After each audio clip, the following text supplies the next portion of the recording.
सत्संग की आधी घड़ी तब के वर्ष 1000, तो भी बराबर है नहीं, कहे कबीर विचार।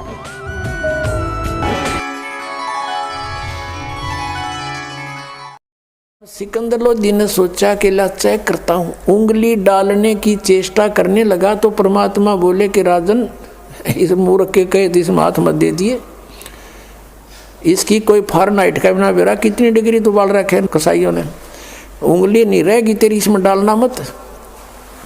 लेकिन सिकंदर लोधी ने सोचा गुरुजी ने जले तेरी एक उंगली के बिजली पड़ेगी। उसने नाटते नाटते उंगली दे ही दी। जितनी उंगली तेल में गई थी उतनी कटके वहीं खत्म हो गई, निशान नहीं पाया उसका, और बेहोश हो गया राजा। इतनी पीड़ा हुई इसको। अब देखा राजा बेहोश हो गया, इन मारेंगे, ये मर गया। यूँ कबीर परमात्मा बाहर आए तेल से निकल कर, और राजा को उन्होंने जैसे भी पानी के छींटे विटे लगा करके होश में लाए। वो फिर इतनी पीड़ा थी, फिर बेहोश हो गया। राजा ने इतनी पीड़ा कभी देखी नहीं थी। तो परमेश्वर कबीर जी ने पकड़ के उंगली पूरी कर दी। बोलो सतगुरुदेव की जय हो। और सिकंदर लोधी राजा एकदम सचेत हुआ।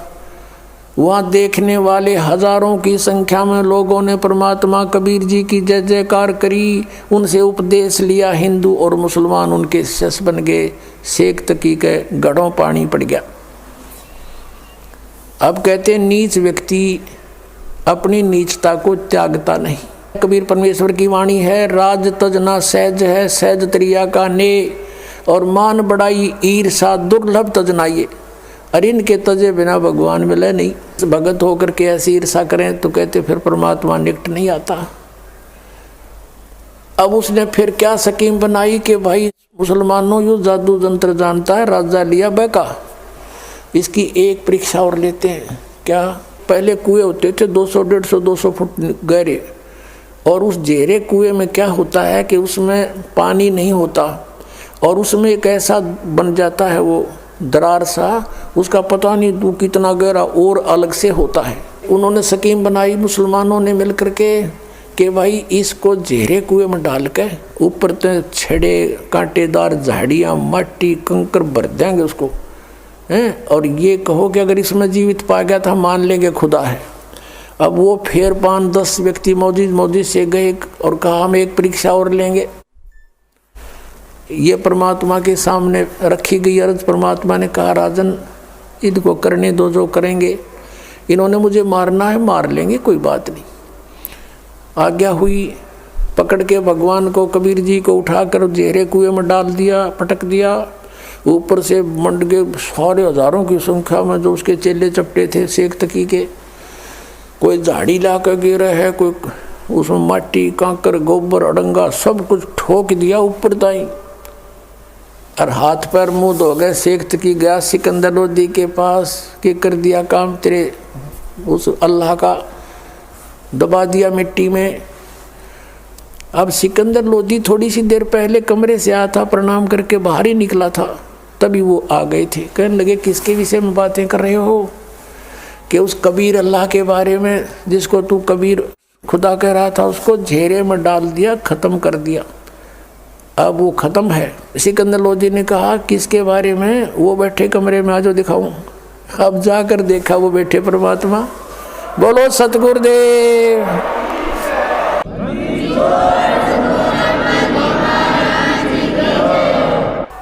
अपनात्मा शेख तकी नीच व्यक्ति था। इतना देखकर चरणों में शीश रख देना चाहिए था उस नालायक ने कि भगवान के साथ खस रहा है, लेकिन वो प्रभुता ना छूटे थी। कुछ दिनों के बाद कुछ तुरंत ही उसने एक परीक्षा ली। फिर कहा कि देखो भाई मुसलमानों, एक परीक्षा और ले लो। क्या? कि मेरी लड़की कब्र में दबा रखी है हमने, अगर उसको जीवित कर देगा तो मान लेंगे ये कुछ करामात रखता है। सब ने स्वीकृति दे दी, क्योंकि भोले भाले व्यक्ति इन गुरुओं के बंधे रहे हैं। ये श्रद्धालु चाहिए कुछ भी कराओ उनसे। उन्होंने फिर जाके कंडीशन रख दी राजा के सामने। राजा ने रख दी कबीर साहब के सामने कि भगवान ये एक और पंगा पा दिया इन्होंने। अब मालिक तो गए इसलिए थे कि किसी प्रकार मेरे बच्चे मुझे पहचान ले, किसी तरह पहचान ले मुझे। परमात्मा ने कहा कह दो इनको, तीसरा दिन रख दो। दिन निर्धारित कर दिया कि उस दिन इस समय उस लड़की को जीवित करेंगे और आसपास मुनादी करवा दो राजा। अब राजा ने आसपास नगरों में गांवों में मुनादी करवा दी, ढिंढोरा पिटवा दिया, अनाउंसमेंट करवा दी कि ऐसे ऐसे मृत लड़की को जीवित करेगा कबीर परमेश्वर आए हुए हैं। शेख तकी की लड़की कब्र में दबी हुई है, मृत्यु को प्राप्त हो चुकी है कई दिनों से। अब वहाँ जाकर हजारों की संख्या में, कई हजारों की संख्या में 20, 30, 50 हजार व्यक्ति इकट्ठे हो गए। कब्र को फुड़वा दिया गया। परमेश्वर कबीर जी ने कहा कि शेख तकी अब तू कर ले अपने जंतर मंतर, कहीं फेर के मैं कर दूं और जिंदा जीवित कर देता। तो उपस्थित सभी व्यक्तियों ने कहा कि भगवान अगर इसके पास कोई शक्ति होती तो अपने बच्चे को कौन मरने देता, ये तो पहले ही कर लेता, ये इसके पास कुछ नहीं है, आप करके दिखाओ। तो परमेश्वर ने कहा कि हे शेख तकी की बेटी जीवित हो जा। लड़की जीवित नहीं हुई। फिर कहा कि शेख तकी की बेटी जीवित हो जा। लड़की जीवित नहीं हुई। शेख तकी ने नाचना कूदना भंगड़ा पाना शुरू कर दिया। देखा चोर की चोरी पकड़ी गई, देखा मुर्दे कभी जीवित होते हैं, झूठा है कपटी है। अपनी बेटी के जीवित ना होने का गम नहीं, कबीर साहब के हारने की खुशी मना रहा वो मूड। परमात्मा ने तीसरी बार फिर कहा, फिर भी नहीं हुई। वो तो परमात्मा लीला कर रहे थे, यूँ नाच कूद ले मूर्ख थोड़ी देर। फिर कहा कि हे जीवात्मा जहाँ भी है तू, कबीर हुक्म से वापस आ, प्रवेश कर इस लड़की के शव में और बाहर आ जा। तुरंत लड़की कंपन हुई। लड़की बाहर आकर प्रणाम किया। बोलो सतगुरुदेव।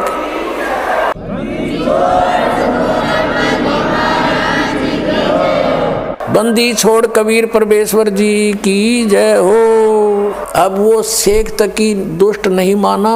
परमात्मा ने कहा जा बेटी जा तेरे पिता के संग में। तो लड़की को चेतना दे दी दाता ने अपने पिछले संस्कारों की और कहा कि ए दुनिया वालों मेरी फरियाद सुनो। 1.5 घंटा प्रवचन, 2 घंटा प्रवचन की उस बेटी ने खड़े होकर के बहुत ऊंची आवाज़ में सब तक सुनाई दे रही है। कहा कि मैंने भी धोखा खाया था, ये खुद अल्लाह आए हुए हैं। 2 जन्म पहले ये मुझे मिले थे, मैं राबिया रूप में थी।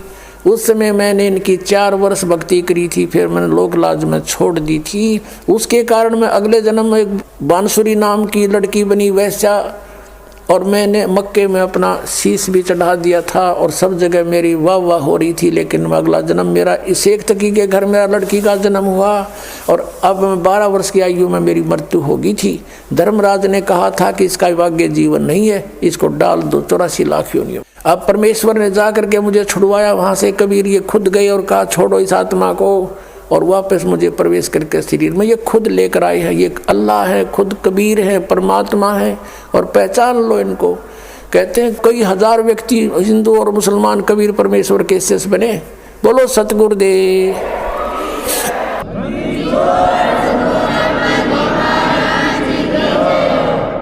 और उस लड़की से कहा बेटी अब तू जा अपने पिता के साथ। लड़की ने कहा कि नहीं, इसका और मेरा संस्कार समाप्त हो चुका है पिता पुत्री वाला। अब मुझे असली बाप मिल गया, सब सृष्टि का मालिक मिल गया। अब मैं आपकी बेटी, आप मेरे पिता। सब ने कहा कमाल कर दिया, कमाल कर दिया। लड़की का नाम कमाली रख दिया। अपने आत्माओं, परमात्मा ने ये लीला इसलिए की थी क्योंकि वो भगवान थे, और साथ में इसलिए की थी कि ये नालायक मेरे बच्चे मुझे पहचान लें, आई एम गॉड। लेकिन उसमें चमत्कारों को देखकर 64 लाख शेष हो गए थे भगवान के। दुनिया को सुख दिया, उनको राहत दी और भक्ति से चार्ज किए। आप वही हो 64 लाख। फिर वहाँ से सब विमुख हो गए थे क्योंकि तुम्हें ज्ञान नहीं हो पाया कि Kabir is God in real God. चमत्कार तो भुलवा देते हैं कुछ दिन में लोग कि फलाना भी ऐसे करता था, साधु ने ऐसे कर दिया था, ऐसा ही ये है, भगवान नहीं है ये। इस तरह हम फेल हो गए थे। तो परमात्मा ये लीला करके गए थे कि अब पता लगेगा आई एम गॉड, क्योंकि सब सदग्रंथ बतावेंगे और परमात्मा जो लीला किया करता हुए वेद बतावेंगे, आंखों देखा संत बतावेंगे, मेरे बच्चे मुझे पहचान लेंगे।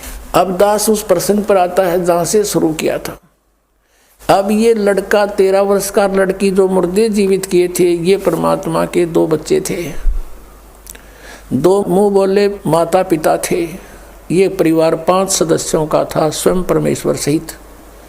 कपड़ा बुनते थे, जो भी कुछ आ जाता था अपना परिवार पोषण के लिए जो रख के, बाकी भंडारा भोजन सत्संग करते थे, वहाँ भंडारा करवा देते थे। अब शेख तकी ने देखा कि ये तो कहीं से भी बाज नहीं आ रहा है, इसने तो मुझे हर तरह से फिट्टे मुँह कर दिया। उधर से हिंदू गुरुओं को, ब्राह्मणों को भी परमात्मा धिक्कारा करते थे। कहते हैं वेद पढ़ने पर भेद ना जानो तुम, बाचों पुराण 18, और जड़ को अंधे पत्ते खुआ में भूल गए सिरजनहारा। उनको भी कहा करते थे कि तुम गलत साधना करवा रहे हो, देवी देवताओं की पूजा पे इनको फंसा रहे हो, तुम पूर्ण परमात्मा से परिचित नहीं हो, इनका जीवन नाश करे हो। तो उधर से हिंदुओं के गुरु भी विरोधी, उधर से मुसलमानों के ये काजी मुल्ला भी विरोधी। इन सब ने मिलकर एक मीटिंग करी कि भाई वैसे तो यूँ काबू आता नहीं, कोई जंतर मंत्र जाना है, ऐसी स्थिति में कर दो इसको कि ये भाग जा काशी छोड़ के। सब ने मिलकर एक चिट्ठी डाल दी सब जगह, साधु संत फकीरों के पास, क्योंकि ये साधु संत आपको पता किसे हैं, एक एक का 20-20, 30-30 चेले, 100-100 चेले रखता था। और लिख दिया कि काशी में कबीर पुत्र नीरू जुलाहा और भंडारा करेगा, और जितने भी भोजन खाने आएंगे सबको असरफी देगा एक एक, और एक दोहर देगा।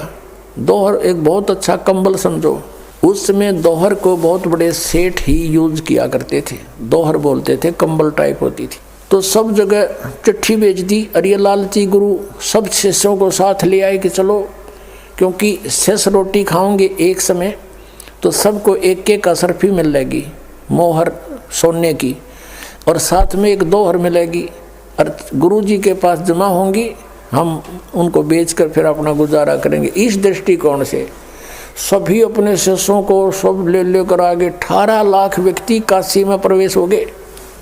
सुबह सुबह रविदास जी जो कबीर परमेश्वर जी के अधिक साथ रहते थे, आदरणीय रविदास साहिब जी जो उनके घनिष्ठ शिष्य भी थे और बहुत निकट से रहते थे, सुबह सुबह गए घूमने को, देखा, पूछा भाई इतनी जनता कैसे आई है।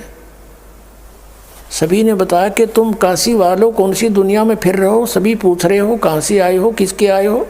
अरे तुम्हें नहीं मालूम कि एक काशी में कबीर नाम का दुल्हा है और उसने हमें आमंत्रित किया है, 3 दिन का भंडारा है यहाँ पर।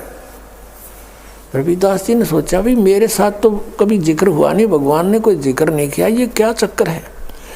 रविदास जी ने पूछा कि भी क्या तुम्हारे पास कोई पत्र चिट्ठी गई है। कहा, सब ने दिखाई हुआ चिट्ठी कि देखो। रविदास जी गए थे फ्रेश होने, सुबह सुबह बाहर निकले थे, वापस आगे किसी फ्रेश हो थे कि न तो काम बिगाड़ दिया, झूठी चिट्ठी डाल रखी है। तो आके कहा कि भगवान आज तो काशी छूटेगी अपनी, ये नगर त्यागना पड़ेगा। कबीर परमेश्वर तो अंतर्यामी थे, फिर भी लीला करते थे। क्या हो गया भक्त, क्या हो गया महात्मा, क्या हो गया ऐसा। हे भगवान बाहर देखो, वहाँ 18 लाख व्यक्ति आए हुए हैं, साधु संत सबके पास चिट्ठी है कि कबीर भंडारा करेगा, 3 दिन भंडारा चलेगा और सबको असरफी देगा प्रत्येक डाइट पे। शाम ने खाओगे शाम न अलग से, सुबह खाओगे सुबह अलग से, और एक एक दोहर देगा। इस कारण से लालच में दुनिया आ गई महाराज। कबीर साहब कहने लगे ऐसे कर रविदास, अंदर से कुंडी ला ले और बैठ जा। अंबार नहीं निकला आज, और भाई रात होने दे, रात के समय मैं निकल जाऊंगा, अपने बच्चों को लेकर बाहर चला जाऊंगा, अपने माता पिता को लेकर के। अब रविदास जी वो बैठ गए कबीर जी और कहा माला ले हाथ में, कराएंगे अर्धधनी से, सुनेगा अपनी भी, आपत्ति ने टालेंगे वही। अब उधर से परमात्मा ने दूसरा रूप बनाया, वहाँ तो रविदास जी के पास कुटिया में बैठे, पहुँच गए सतलोक में, और पहले ही टेलीफोन कर दिया था कि तैयार करो, ये तो नकली लोक है, यहाँ पर तो इतने व्यक्तियों का आसपास के 20 शहरों से लिया तो भी पूरा ना पट्टे। सतलोक में गए परमात्मा अपने सचखंड में, और वहाँ फ़ोन कर दिया था कि मैं आ रहा हूँ, तैयार करो। कहते हैं असंख्य बैलों के ऊपर सामान बना बनाया धर दिया, जलेबी, लाडू, कचौड़ी, पकौड़ी, दही, बड़े और दोहर मोहर ठोक दी सब में। और वहीं से परमात्मा ने उन्हीं हंसों के बैल बनाए और उन्हीं से साथ में बंजारे बनाए। एक केशव नाम बंजारा रूप में बनकर अपना केशव नाम रखा परमेश्वर ने। और बंजारे होते थे पहले व्यापारी लोग, क्या करते थे, बैलों के ऊपर जैसे गधे को थैला डालते हैं बोरा, ऐसे थैला रख करके ट्रांसपोर्ट करा करते थे माल को, बेचने जाते थे किसी मंडी से लेकर दूसरी मंडी में। सड़कें थी नहीं, जंगलों से गुजरना होता था, सिंगल से बैल आगे पीछे एक दूसरे के लेकर और जाते। उनको बंजारा बिजनेसमैन कहा करते थे, बंजारा।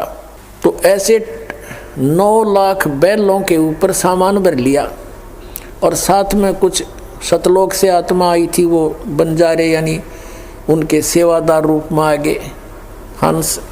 अब वो बैल जब चल रहे थे और वो बंजारे साथ में चल रहे थे, केशव भी चल रहा था, तो वो जमीन से 6 इंच ऊपर कदम रख रहे थे, जमीन पर नहीं रख रहे थे।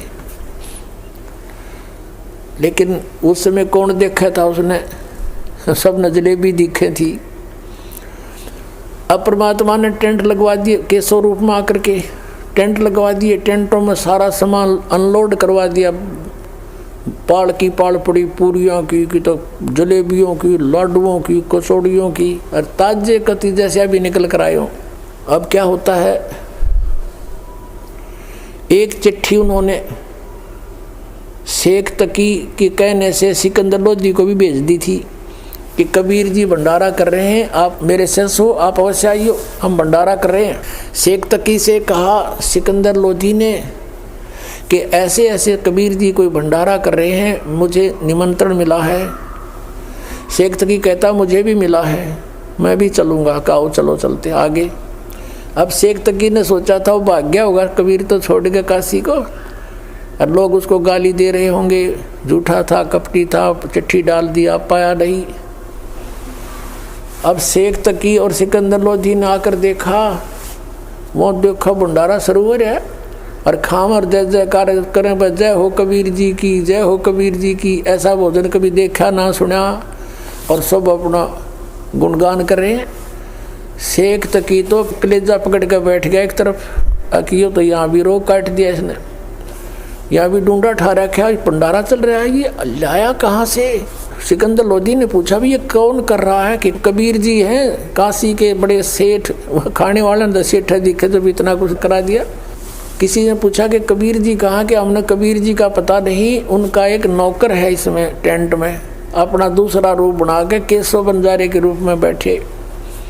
सिकंदर लोधी ने वहाँ का गए और प्रणाम हुआ और पूछा भगवान कहाँ पर हैं, आप क्या नाती हो, उसके नाते में क्या लगते हो।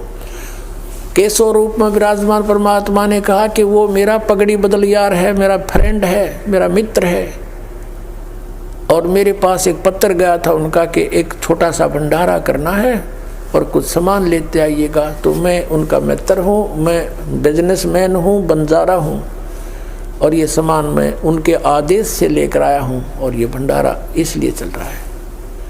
अब शेख तकी तैयू का एक छोटे से भंडारे का सामान है, तो 18 लाख आदमी एट ए टाइम एक बार खा रहे हैं, और एक एक को दोहर असरफी दी जा रही है सोने की। एक जैसे एक असरफी 10 ग्राम की 1 तोले की होती थी, आज 1 तोला लगभग मेरे ख्याल में 30,000 का हो रहा होगा। और एक दौर वो दौर था, आज मेरे ख्याल में 10,000 में ना मिल रहा है, इस टाइप का कंबल था। और वो एक एक प्रत्येक भोजन पर डाइट पर दे रहे हैं। शेख तकी तो बैठ गया कोने में जाके, एक तरफ देखा नहीं गया उस पर। अब सिकंदर लोधी ने पूछा कि कहाँ है भगवान, मैं उनके दर्शन करना चाहता हूँ, वो क्यों नहीं आए यहाँ पर। केशव रूप में परमात्मा कहते हैं उनका दास जो बैठा है, उनको क्या आवश्यकता आने की, आ जाएंगे जब उनका दिल करेगा। वो तो शहंशाह है, मालिक है। अब सिकंदर लोधी पर रुका नहीं गया, घर का पता करके वहीं पहुंच गए कुटिया पे और जाके दरवाज़ा खटखटाया। अब रविदास जी कहने लगे, भगवान लगता है इन्होंने ढूंढ लिया आपा, और ये आगे दरवाज़ा खटखटा दिया। कबीर जी बोले, बोला मत, दरवाज़ा मत खोलना, चले जाएंगे गाली गुली देकर। तब आवाज़ आई सिकंदर लोधी की कि हे परवरदिगार, दरवाज़ा खोलियो, आपका दास सिकंदर आया है दिल्ली से, आपके दर्शन करना चाहता है। तब परमात्मा ने अंदर से कहा कि राजन मैं बाहर नहीं निकलूँगा, इन्होंने हद पार कर दी है, मुझ गरीब के साथ इन्होंने बहुत जुल्म कर दिया है। मेरे पास तो शाम का आटा मुश्किल से होता है, परिवार का कपड़ा बुनकर अपने परिवार की सुध रखता हूँ, और मेरे सामने इन्होंने ऐसी आफत पैदा कर दी है। भगवान मैं रात को यहाँ से निकल जाऊँगा छोड़कर इस नगरी को। अब सिकंदर लोधी कहता है कि परवरदिगार, दास ने पहचान लिया है आपको, आप किसी और को बहका सकते हो, एक बार दरवाज़ा खोलो प्रभु, आपके दर्शन तो कर लूँ। आप देखिए वहाँ चल के भंडारा आपने रंग ला रखे हैं, सभी आपकी जय जयकार कर रहे हैं, आपके दर्शनों के लिए उतावले हो रहे हैं कि कौन है वो परमेश्वर, कौन है वो महान आत्मा जिसने इतना अच्छा भोजन प्रबंध कर रखा है। तब परमेश्वर ने कहा, रविदास खोल दे भाई। दरवाज़ा खोल दिया गया। सिकंदर लोधी ने मुकुट समेत दंडवत प्रणाम किया और कहा, परवरदिगार मुझ दास के साथ एक बार चलो, हाथी पर बैठकर दर्शन दो पुण्यात्माओं को जो आपकी इंतज़ार कर रहे हैं, खाना खा रहे हैं, जय जयकार आपकी हो रही है पूरे शहर के अंदर। तब कबीर परमात्मा बाहर निकले, रविदास जी से कहा कि आप चलेंगे भक्त। जो ही कबीर परमेश्वर जी बाहर आए कुटिया से, आसमान से फूलों की वर्षा होने लगी। बोलो कबीर परमेश्वर जी की जय हो। सिकंदर लोधी ने क्या किया, हाथी साथ लेकर गया था। वहाँ पर हाथी के जो कैबिन होती थी ऊपर, उसको अंबारी बोलते थे, उसके चारों गेट खोल दिए, ऊपर को रख दिए उसके खिड़के छत पर। कबीर जी को बैठा लिया साथ में। रविदास जी चौर कर रहे थे कबीर परमेश्वर पर। जब बाहर निकले, सिकंदर लोधी ने कहा कि भक्त, ए महात्मा जी, आप तो रोज़ सेवा करते हो मालिक की, मुझे सेवा दे दो। चंवर ले लिया, परमात्मा को आगे बैठा लिया, रविदास जी भी साथ बैठा लिए और हाथी पर बैठकर सिकंदर लोधी उस मालिक पर चंवर करता हुआ उस भंडारे में प्रवेश कर जाते हैं। और कोई पूछता है कि कबीर कौन सा इनमें, कि जिस पे ये सिकंदर लोधी चंवर कर रहा है ये है वो कबीर जी। सारी जनता वाले नागरिक भी सब जानते ही थे, तो सब ने जय जयकार की। पूरे भंडारे में घूमकर फिर वहाँ से केशव रूप में परमात्मा जिस टेंट में बैठे थे वहाँ से एक सेवक भेजा कि प्रभु को कहो यहाँ आ जाए, दर्शन दे हमारे को। उसने जाकर करबद्ध होकर कहा कि भगवान आपको, आपका मित्र केशव टेंट में आपको याद कर रहा है। परमात्मा नीचे उतरे, सिकंदर लोधी भी, रविदास जी सब आकर के टेंट में। जो ही कबीर जी प्रवेश किया, अपने आप एक तख्त बिछ गया, उसके ऊपर सुंदर आसन, सामने देखते देखते ऐसे बिछन लग रहा, हीरे पन्नों से जड़े हुए वस्त्र आ गए और कबीर परमात्मा बैठ गए दच के उसके बीच में। अब टेंट को उठा दिया ऊपर, चारों तरफ से खुला कर दिया जिसमें मालिक बैठे थे, और 24 घंटे तक परमात्मा ने सत्संग किया, आपस में गोष्ठी की। उन करा था परमात्मा के साथ जुल्म कि यूँ भाग जाएगा। परमात्मा ने चाहा थे कि भाई इकट्ठे हो जा, मैं कुछ ज्ञान सुना दूँ, ये मुझे पहचान ले मेरे बच्चे। वो वही हुआ जो मालिक ने चाहा था। केशव प्रसन्न करता है कि हे परमात्मा, आप इतने सुंदर देश को छोड़कर यहाँ क्यों आ गए इस गंदे लोक में? आप इनका हित चाहते हो, ये आपके पत्थर मार रहे हैं, आपकी बेइज्जती कर रहे हैं, आपको मारना चाहते। तब परमेश्वर ने कहा कि केशव तुम मेरे दुख को नहीं जानता, ये सभी मेरे बच्चे हैं। काल ने इनको दो बना दिया, हिंदू और मुसलमान, ताकि ये लड़ते मरते रहें, और जिसके बच्चे दुखी हो वो पिता सुखी नहीं हो सकता। मैं इसलिए आया हूँ कि ये किसी तरह मुझे पहचान लें, ये मुझे जान लें और उस सुख को महसूस करें जहाँ से ये भंडारा आया है। वहाँ सदा भरे भरे भंडार रहते हैं, हरे भरे फूल रहते हैं। ये भंडार सदा वहाँ पर चलते हैं, बगैर काम किए वहाँ मिलते हैं। उसको छोड़कर यहाँ आगे इस काल के साथ में ये प्रसन्न करता है, केशव के रूप में उतर देते हैं कबीर परमात्मा खड़े होकर के। लाखों की संख्या में परमात्मा कैसे सो गए वहाँ पर सुनकर मालिक की महिमा को। बोलो कबीर परमेश्वर जी की जय हो।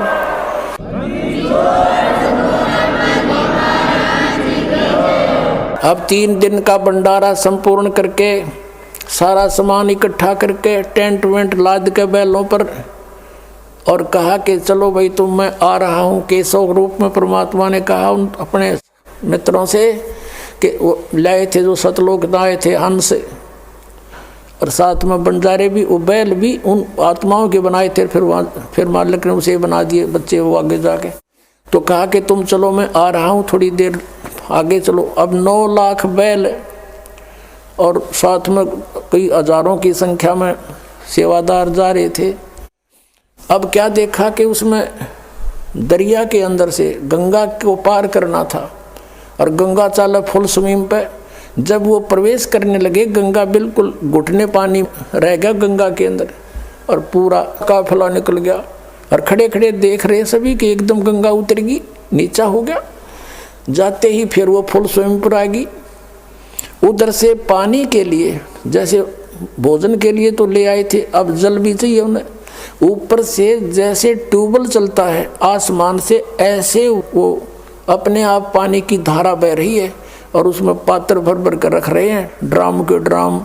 वो फुल हो जाते हैं, फिर रुक जाता है, खाली होते, फिर अपने आप सतलोक से वो आता है अमृत और वो जल सबको पिलाया जा रहा है। अब सब चले गए, शेख तक ही खड़ा, 10-20 व्यक्ति और खड़े, खाने वाले खाकर चले गए और परम पूज्य कबीर परमेश्वर खड़े और उनका दूसरा रूप केशव खड़ा बंजारे रूप में। तब सिकंदर लोधी ने कहा कि केशव आपके बैल बहुत दूर जा चुके होंगे, आप जाओ, लेट हो जाओगे।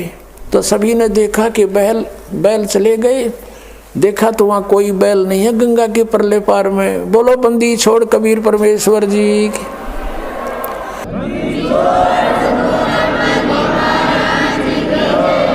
अब उधर से क्या किया कि जो केशव रूप में खड़े थे, दूसरे रूप में देखते ही देखते केशव वाला रूप कबीर परमेश्वर में समा गए, अकेले कबीर परमेश्वर रह गए। बोलो बंदी छोड़ कबीर परमेश्वर जी की जय हो।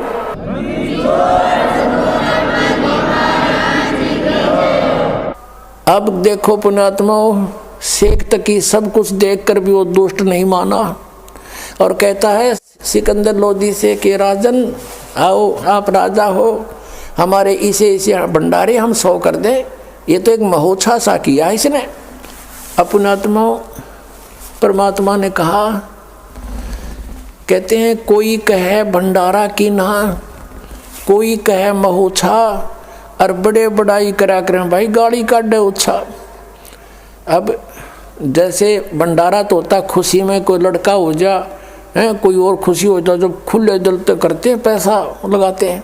और महोत्सव कहते हैं मजबूरी में किया जाता है। जैसे किसी ने को ब्राह्मण अनुष्ठान करना बता देता था, तेरे फादर का जो है ना यज्ञ करो, वो करो, इसका जग नहीं तो इसकी मुक्ति ना हो, तो उसमें करें जरूर से, फिर नो इच्छा नहीं होती, उसको महोत्सव कहते हैं। यानी उसमें खुल के पैसा नहीं लगाया जाता। शेख तकी कहते इसने तो महोत्सव सा किया है, हमारे 100 भंडारे कर दे हम ऐसे। कोई कहे भंडारा की ना, दुनिया तो कहे भी ठाठ कर दिए, ऐसा भंडारा कभी देखा नहीं। ऐसा हर समय पर जितनी बार भोजन खाया सरफी और मोहर, और फिर यो कहे क्या किया इसने, और ऐसा भोजन कभी देखा ना सुना, ऐसा स्वादिष्ट खीर खांड सब कुछ मिला। कहते कोई कहे भंडारा की ना, कोई कहे महोत्सव, बड़े बड़ाई करा करें गाड़ी का डोछा। महान आत्मा दूसरे की बड़ाई कर सकते हैं, नीच तो उसमें दोष ही निकालता है। तो यह स्थिति थी शेख तकी की। उसके बाद शेख तकी गूंगा हो गया, बहरा हो गया, भुगत का मेरा पर मालिक नहीं माना। पुण्यात्माओं, परमात्मा ने कहा था कि साईं इतना दीजिए जिसमें कुटुंब समावे, हम भी भूखे ना रहे, तिथि ना भूखा जाए। और देखो उन्होंने रिहर्सल करके दिखाया, एग्जाम्पल दिखाया हमारे को कि जैसे मैं रहूं तुम ऐसे रहना, मेरे पर विश्वास करना, मेरे अतिरिक्त किसी को मत मानना। और धर्म पुण्य पर आस्था रखना।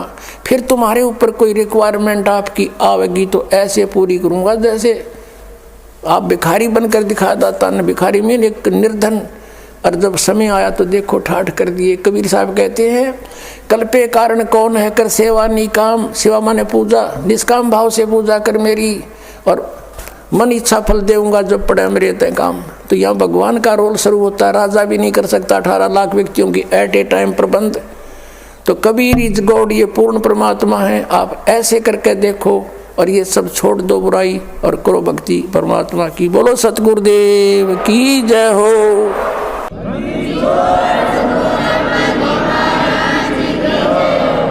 परमपिता परमात्मा पूर्ण ब्रह्म सर्व सृष्टि रचनहार कबीर परमेश्वर जी की असीम कृपा से आप जी सत्संग सुनने के लिए उपस्थित हुए। मानुष जन्म दुर्लभ है, मिले न बारंबार, तरवर से पत्ता टूट गिरे, बहोर नहीं लगता डार। बहुत ही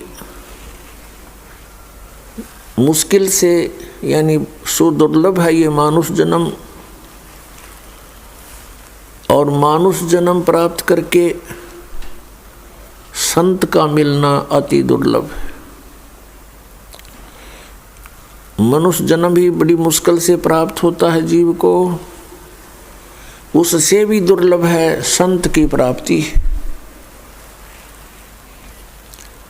पुण्यात्माओं, आपकी किस्मत का कोई एस्टिमेट नहीं लगाया जा सकता। आप कितने पुण्यकर्मी प्राणी हो, सभी बहन भाई बेटे बुजुर्ग, क्योंकि आपको मानव शरीर मिला, ऐसे समय में मिला जिसमें इसकी अब आवश्यकता पूरी होएगी। मनुष्य जीवन तो पहले भी प्राप्त हुए, असंख्य जन्म हमने व्यर्थ कर दिए, ज्ञान हुआ नहीं। इस परिवार पोषण में, संपत्ति के जोड़न में, बैंक बैलेंस बनाने में इस अनमोल मनुष्य जीवन का नाश कर जाते थे। और इस मनुष्य जीवन का सदुपयोग न होने से हम फिर कितना कष्ट उठाते थे। 84 लाख योनियों के अंदर हम कष्ट उठाते थे, पशु बनते थे, पक्षी बनते थे, फिर प्रेत आत्मा का जीवन भी हम जीते थे। कुछ पुण्य बनते थे, उसको स्वर्ग में नष्ट कर आते थे। अब जो समय आपको उपलब्ध हुआ है ये वो गोल्डन टाइम है, ये सुनहरी अवसर है आपका। ये वो पिछली पीढ़ी है जिसमें जीव का कल्याण संभव है, और उस समय में आपको मानव शरीर प्राप्त हुआ है।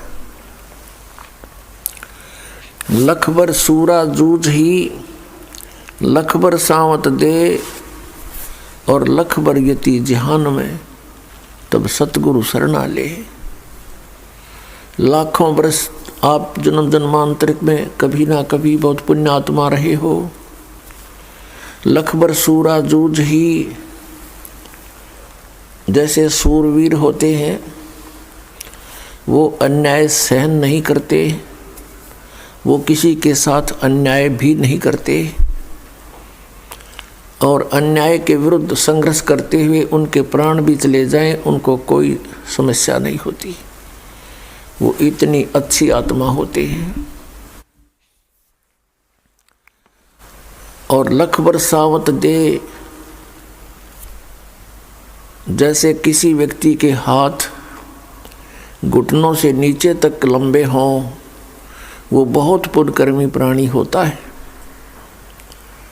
उसके पिछले संस्कार बहुत अच्छे होते हैं, लेकिन उस सूरवीर को और उस लखवर सावत दे, उसको सावत शरीर बोलते हैं। कोई संत नहीं मिला इनको तो उनका जीवन भी व्यर्थ हुआ। और लखबर यति जहान में, जैसे एक समय सुखदेव ऋषि के पास राजा जनक ने परीक्षार्थ एक औरत भेज दी, स्त्री भेज दी कि इसकी परीक्षा ले, ये कितना यति है। अब वो लड़की उसके पास पहुंची तो ऋषि जी बैठ गए चारपाई पर। लड़की उस चारपाई पर बैठ गई, वो और थोड़ा ऊपर को हो गए, लड़की को टच ना होने देने के कारण और ऊपर को हो गई। वो निकट आई, उठ के खड़ा हो गया और कहा, बेटी आप यहाँ से जाइए और ये अच्छा कर्म नहीं तेरा। कहने का भाव ये है कि फिर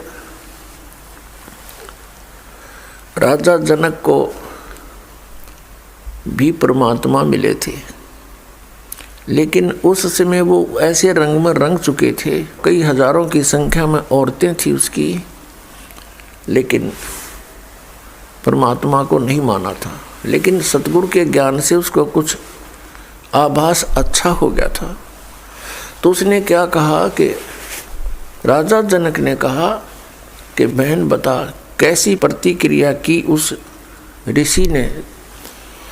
उसने बताया, जी सचमुच ये तो महान आत्मा है और मुझे रस्त भी नहीं होने दिया और खड़े हो गए, सारी क्रिया बता दी।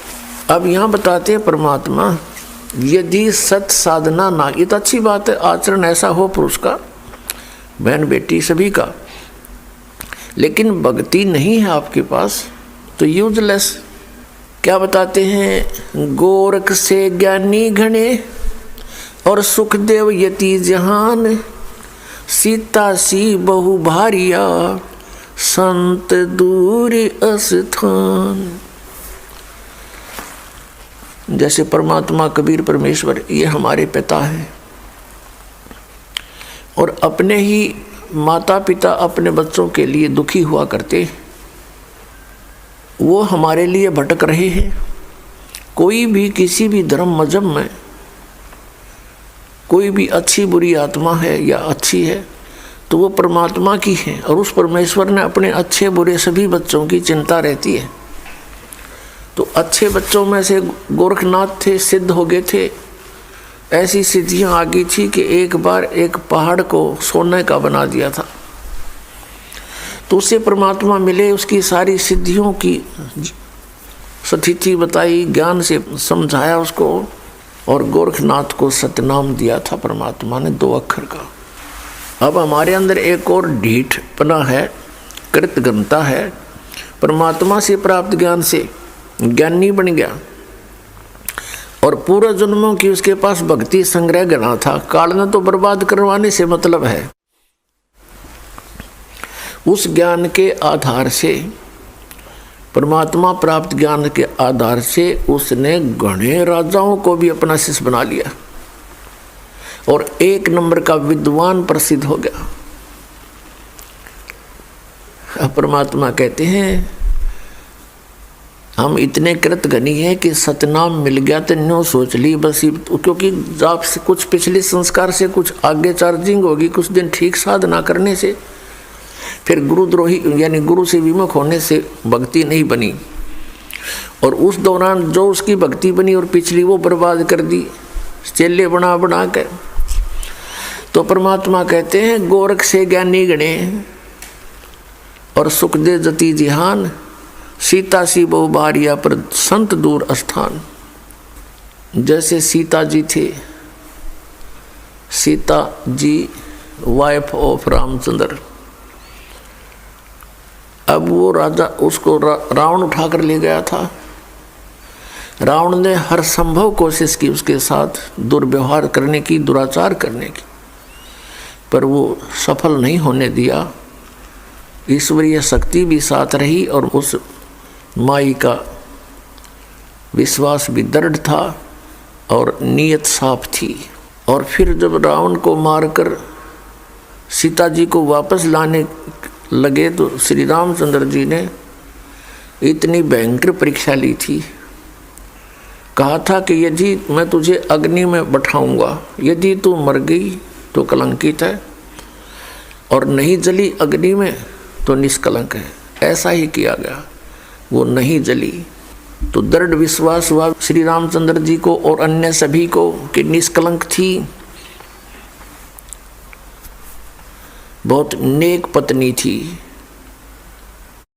अब परमात्मा कहते हैं सत साधना ना करने से वो सीता भी फिर 83 लाख योनियों में जाएगी। और सीता जैसी बहनें बहुत हैं, अकेली सीता ही नहीं थी ऐसी। तो क्या बताते हैं, गोरख से ज्ञानी गणे और सुखदेव यति जहान। सुखदेव जैसे यति बहुत पुरुष हैं पृथ्वी पर, ऐसी बात नहीं है। और सीता सी बहु भारिया, सीता जैसी पत्नी बहुत है ऐसी, अपने धर्म कर्म पर रुकने वाली।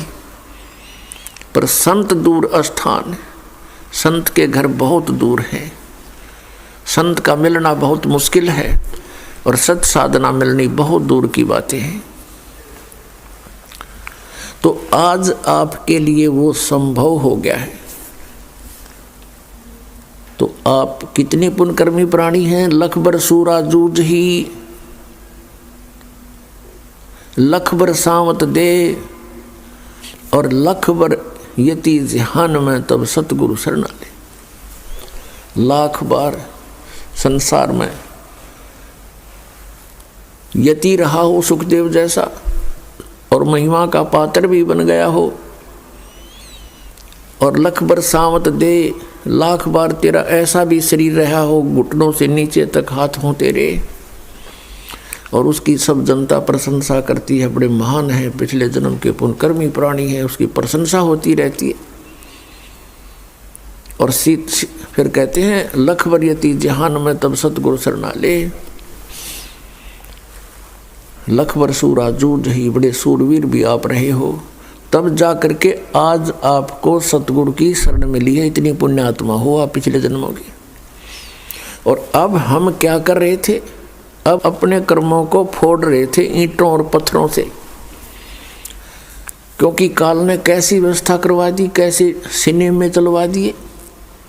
पहले कभी थोड़ी बहुत कोई बकवाद होती थी तो लुकमा छुपमा हुआ करती थी कि तो शहर शोरों में गाँव में ऐसी आग नहीं थी वो, जो आज सरेआम ये फिल्में बनाई जाती हैं बेहुदी। इससे क्या सीखा हमने, कोई बकवाद सीखी और समाज की गिरावट हो गई, विचारों में मलिनता भर गई।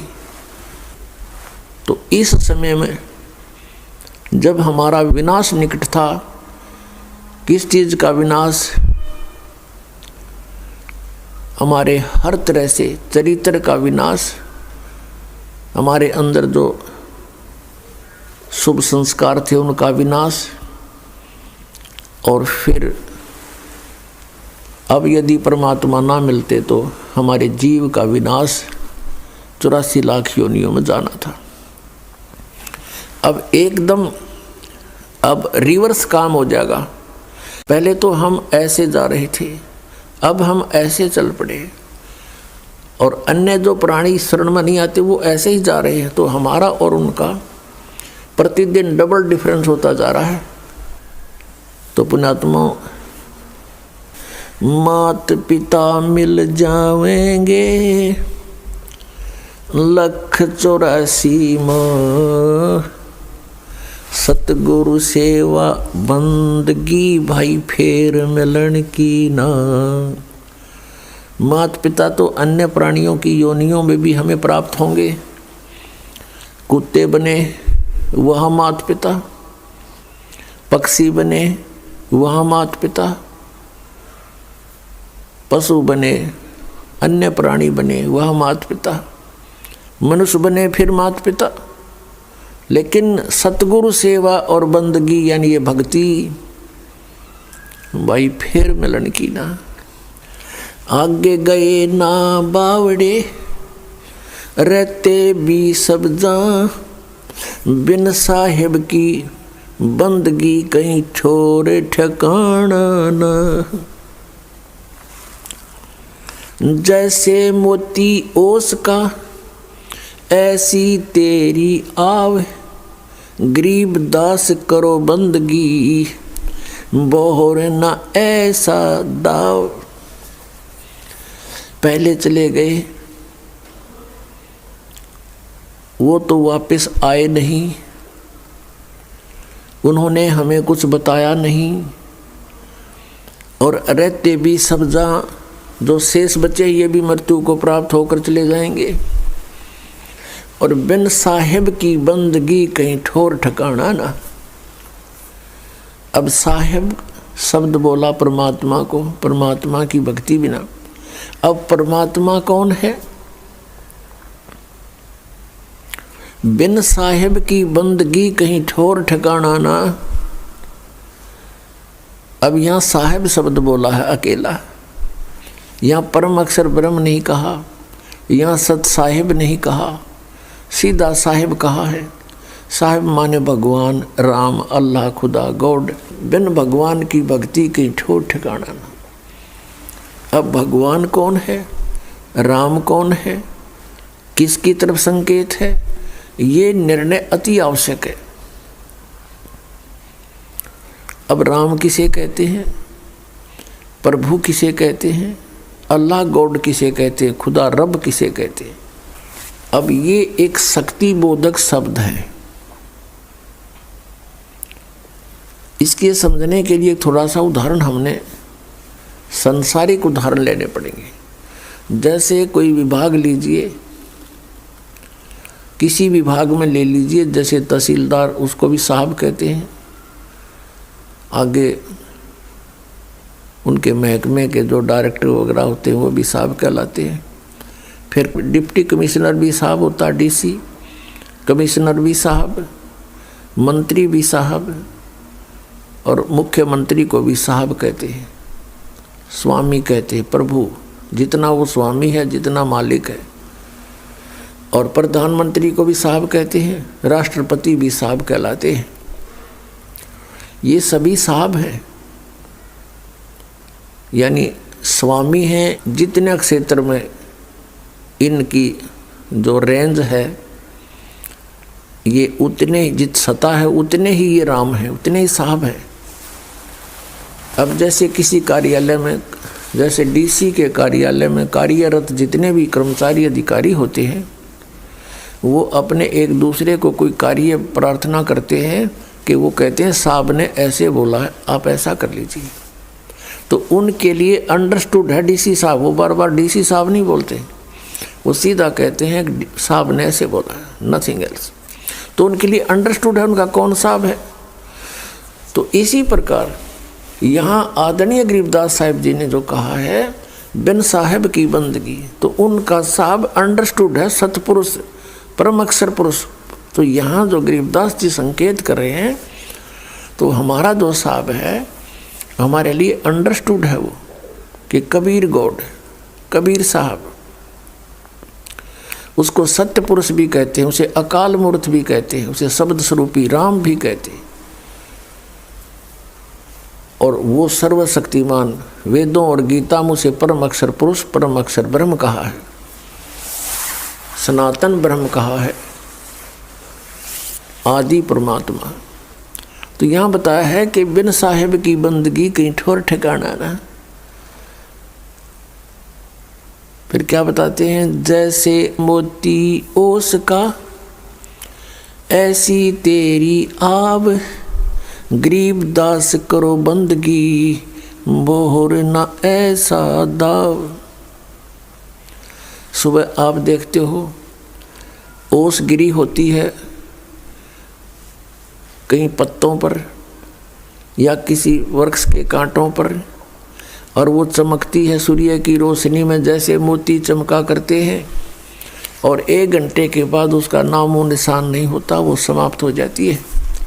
तो परमात्मा कहते हैं तुम्हारी आयु इतनी है, ऐसी चमक दमक है ये नकली सी, आइए अब हम उन श्रद्धालुओं के अनुभव जानते हैं जो जगत गुरु तत्वदर्शी संत रामपाल जी महाराज जी से दीक्षा प्राप्त कर चुके हैं तथा उनके द्वारा बताए गए भक्ति मार्ग पर चल रहे हैं। नमस्कार सर। नमस्कार सर। नमस्कार सर, क्या नाम है आपका? जी जगदीश डोयरे नाम है जी मेरा। मैं ग्राम डेहरिया, तहसील कन्नौज, जिला देवास से आया हूँ जी, MP से।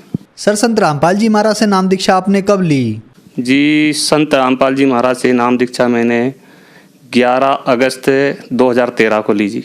सर, संत रामपाल जी महाराज से नाम दीक्षा लेने से पहले क्या आप कोई भक्ति साधना भी करते थे? जी सर जी, मैं भक्ति साधना करता था। जैसे कि मैं एक पंथ से भी जुड़ा हुआ था, रामसनी पंथ से, जिनका नाम है परशुराम जी महाराज। ये पहले 17 से 18 साल नहाने जाता था। अमावस्या के रोज़ हमारे यहाँ से 25 किलोमीटर दूर पे नर्मदा नदी है, तो हर अमावस्या को मैं जाता था। एक अमावस्या को मैं नहाने के लिए गया, वहाँ पे मेरे साले साहब मिले मेरे को। वो बोल रहे थे, यार जीजा जी आप मेरे यहाँ, आप इधर से आना और खाना वाना खा के जाना। तो मैं उनके घर पे चला गया आते समय सर। उसके बाद वहाँ पे एक पुस्तक रखी हुई थी, ज्ञान गंगा नामक। उन्होंने मेरे को बताया कि यार ये जीजा जी मैंने ये पुस्तक लेकर आया हूँ खाते गाँव से, इसका नाम है ज्ञान गंगा। तो मैंने उसको देखा, पढ़ा, उसके बाद उसको घर लेके आया। मैं उस पुस्तक को जब पढ़ा तो उसमें बहुत कुछ परमात्मा के बारे में लिखा था। संत रामपाल जी महाराज की पुस्तक थी वो। उसके बाद सतलोक आश्रम बरवाला, जिला हिसार, हरियाणा में गए। फिर हमने संत रामपाल जी महाराज से नाम दीक्षा ली, फार्म भरवाया। उसके बाद हमको नाम दीक्षा मिली। सर, हमने सुना है कि जो भी श्रद्धालु संत रामपाल जी महाराज से नाम दीक्षा लेते हैं उनको बहुत सारे लाभ प्राप्त होते हैं। तो क्या संत रामपाल जी महाराज से नाम दीक्षा लेने के बाद आपको भी कुछ लाभ प्राप्त हुए? जी सर जी, लाभ प्राप्त हुए परमात्मा की दया से, रामपाल जी महाराज की दया से बहुत लाभ हुए हैं जी। मैंने नाम दीक्षा ली, उसके बाद में हमारे बड़े बेटे के यहाँ पे लड़का हुआ जी, और वो 8 महीने में हो गया जी। जबकि बच्चा 9 महीने में होता है, लेकिन वो 8 महीने में हो गया। अस्पताल ले गए हमने बहू को। वहाँ पे उस लड़के का वजन था 1 किलो 300 ग्राम। डॉक्टर ने बोल दिया भाई इसको इंदौर एडमिट करो जल्दी से ले जाके। अब इंदौर ले गए चाचा नेहरू अस्पताल में, वहाँ भर्ती कराया। उसके बाद 2-3 रोज तक वहाँ कोई फ़ायदा नहीं हुआ उसको सर जी। उसके बाद हमारे जो घरवाली है उन्होंने बोला कि भाई संत रामपाल जी महाराज के आप अरदास लगाइए, हो सकता है कि वहाँ से कुछ फ़ायदा अपने को मिल जाए परमात्मा की दया से, मालिक रामपाल जी महाराज की दया से। उसके बाद हमने अरदास लगाई वहाँ सतलोक आश्रम बरवाला, जिला हिसार में, वहाँ संत रामपाल जी महाराज के पास। वहाँ से हमको संत रामपाल जी महाराज का ये आदेश था कि भाई जो उनका माँ बाप है बच्चे के, वो अगर नाम दाम लेंगे तो परमात्मा दया करेंगे, ऐसा वहाँ से आदेश आया। फिर हमने बहू से पूछा, लड़के से पूछा कि क्या आप नाम दाम लेोगे? तो उन्होंने बोल दिया कि भाई हम संत रामपाल जी महाराज से नाम दाम ले लेंगे, लेकिन हमारा बड़ा लड़का ठीक हो जाना चाहिए। उसी समय सर जी उसको फ़ायदा होना शुरू हो गया, और 13 दिन में हमारी सर जी छुट्टी हो गई वहाँ से। और 2 किलो 300 ग्राम का लड़का उसका वजन हो गया बच्चे का, और हम सकुशल घर आ गए। और उसके बाद में मेरे को हमारी एक गुड़िया है पिछले वाले लड़के की, वो है करीब 7 साल की। वो अपने घर में खेलते खेलते गिर गई थी, तो उसका यहाँ से हाथ फ्रैक्चर हो गया। उसको हम डॉक्टर के पास ले गए। डॉक्टर ने बोला प्लास्टर चढ़ेगा इसको, 1-1.5 महीने तक का ये रहेगा। उसके बाद उन्होंने वो जो पट्टा लगा दिया ऐसे, हम घर लेके आए, अमृत जल पिलाया, वो प्रसाद खिलाया। संत रामपाल जी महाराज का जो फोटो लगा हमारे घर में, उसके सामने उसको दंडवत प्रणाम कराया। संत रामपाल जी महाराज की दया से वो पता नहीं कैसे वो हड्डी ऐसे जुड़ गई कि जैसे कभी हाथ क्रैक नहीं हुआ। उसके बाद एक और जो बड़ा वाला लड़का है हमारा, उसकी लड़की के ऊपर ट्रैक्टर चढ़ गया भगत जी, सर जी। गोये में वो खेल रही थी, रास्ते में उधर से ट्रैक्टर आया, कोई ध्यान नहीं रहा उसको, और वो ट्रैक्टर के सामने चली गई एकदम। तो अगला टायर जो होता है वो उसके ऊपर चढ़ गया, उसकी पीठ के ऊपर। वो ऐसे औंधे मुँह गिरी। उसके बाद वो ट्रैक्टर ड्राइवर उतरा, उसको हटाया, उठाया, देखा तो उसका पाँव में कुछ खरोच आई थी। उसके बाद हम उसको कन्नौज ले गए अस्पताल में। वहाँ पे उन्होंने कहा भाई इसको थोड़ी बहुत मोच आई है, और वो संत रामपाल जी महाराज की दया से वो भी ठीक हो गई। नहीं तो इतना बड़ा ट्रैक्टर था, 855 ट्रैक्टर होता है, बहुत बड़ा टायर होते हैं उसके, वो भी, पर वो परमात्मा ने उसको वहाँ बचा ली, संत रामपाल जी महाराज ने। और इसके अलावा सर जी बहुत से लाभ हुए हैं। वैसे मेरा एक ज़मीन का मुकदमा चल रहा था थोड़ा बहुत दिन से, 2-3 साल से, वो मेरे रजिस्ट्री नहीं हो पा रही थी उसकी। संत रामपाल जी महाराज के यहाँ मैंने अरदास लगाई, वहाँ से आया आदेश कि भाई परमात्मा दया करे, संत रामपाल जी महाराज ने ये बोला। उसके बाद 2-3 महीने में ही वो रजिस्ट्री भी मेरी हो गई सर जी। उसके बाद आर्थिक लाभ भी और भी बहुत से हुए हैं कि मेरे को पहले मेरे पास एक ट्रैक्टर था पुराना सा, उसके बाद मालिक ने मेरे को नया ट्रैक्टर भी दिलवा दिया और संत रामपाल जी महाराज की दया से। उसके बाद फिर एक दूसरा और ले लिया। अब 2 ट्रैक्टर परमात्मा की दया से, संत रामपाल जी महाराज की दया से है हमारे पास। मेरे को भी बवासीर की शिकायत थी, जो संत रामपाल जी महाराज की दया से अब मैंने कोई गोली दवा भी नहीं खाई है। परमात्मा की जो भक्ति है वो करते हैं और उसी से मेरे को पूरा फायदा है। अब कोई बवासीर की बीमारी मेरे को नहीं है। हमारे यहाँ से जो हमारे घरवाली थी हमारी, उनको भी बवासीर की शिकायत थी, जो संत रामपाल जी महाराज की दया से वो भी ठीक हो गई है अब मालिक की दया से। बिल्कुल भी नहीं है आप किसी को भी। और भी बहुत से रोज़ छोटे मोटे लाभ तो रोज़ बहुत से होते रहते हैं। अभी पिछले साल 2017 में हमने संत रामपाल जी महाराज की कृपा से 3 एकड़ ज़मीन भी हमने क्रय की है, मतलब खरीदी है। पहले हमारे पास में 3.5 एकड़ ज़मीन थी, अब 3 एकड़ और हो गई, 6.5 एकड़ हो गई। मैं नशा करता था, मांस खाया करता था। मालिक की दया से, संत रामपाल जी महाराज की दया से वो भी छूट गई है। और जो हम मांस वगैरह खाया करते थे वो भी अब हम नहीं खाते जी। संत रामपाल जी महाराज की दया से हमने सब छोड़ दिया ये। सर, आपने यहाँ एक बात बताई कि आपने संत रामपाल जी महाराज की ज्ञानगंगा पुस्तक पढ़ी और संत रामपाल जी महाराज से नाम दीक्षा ली। बहुत सारे श्रद्धालु बताते हैं कि उन्होंने संत रामपाल जी महाराज की ज्ञानगंगा पुस्तक पढ़ी और ज्ञानगंगा पुस्तक पढ़ने मात्र से ही उनकी बीमारियां ठीक हो गईं और फिर उन्होंने संत रामपाल जी महाराज से नाम दीक्षा ली। तो सर, आप हमें एक बात बताइए कि ऐसा क्या है ज्ञानगंगा पुस्तक में जिससे पढ़ने मात्र से ही लोगों की परेशानियां, बीमारियां ठीक हो रही हैं? सर जी, ज्ञान गंगा पुस्तक में सारे जो हमारे वेद शास्त्रों में जो ज्ञान दिया हुआ है, जो हमको हमारे धर्मगुरुओं ने नहीं बताया अभी तक, वो सारा ज्ञान उस ज्ञान गंगा पुस्तक में लिखा हुआ है। हर पेज, हर नंबर, हर श्लोक उस ज्ञान गंगा पुस्तक में दिया हुआ है, जिसको हम पढ़कर अपने मालिक को प्राप्त कर सकते हैं संत रामपाल जी महाराज की दया से।